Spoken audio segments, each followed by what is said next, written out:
Deepavali start ஆக போகுது. இனிமேல் நம்ம பேஜில் அனல் பறக்க ஸ்வீட்ஸ் அண்ட் ஸ்நாக்ஸ் செஞ்சு அசத்த போகிறோம். ஃபஸ்ட்டு நம்மளோட பேஜை ஃபாலோ பண்ணிக்கோங்க. ஒரு மிக்சிங் பவுல் எடுத்துக்கோங்க. அதில் 1/2 லிட்டர் தண்ணியில் 1 கப் சுகர் சேர்த்து மிக்ஸ் பண்ணிக்கோங்க. நல்லா கூடவே 1 கப்பு நெய்யை ஆட் பண்ணிக்கோங்க. Baking soda 2 pinch, 1 spoon salt add பண்ணிக்கோங்க. 1 கப் மைதா மாவு ஆட் பண்ணிக்கலாம்.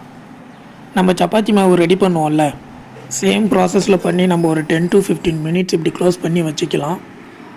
இப்போ நம்ம ரெடி பண்ணி வச்சுருக்க மாவை எடுத்து சப்பாத்தி உருட்டுவோம்ல, சேம் ப்ராசஸ் தான். கட் பண்ணுறது மட்டும் கெஜரா சைஸுக்கு சின்ன சின்னதாக கட் பண்ணி எடுத்துக்கோங்க. கடாயில் எண்ணெய் காஞ்சதும் நல்லா லோ ஃப்ளேமில் வச்சு நம்ம கட் பண்ணி வச்சுருக்க ஒரு கெஜராவையும் போட்டு ஃப்ரை பண்ணி எடுத்துக்கலாம். 2K கிட்ஸ் இதை சாப்பிட்ருப்பாங்களா இல்லை கெஜரான்னு ஒன்று இருக்கான்னு கூட தெரியுமான்னு தெரியல. ஆனால் இது 90s கிட்ஸோட ஸ்பெஷல்.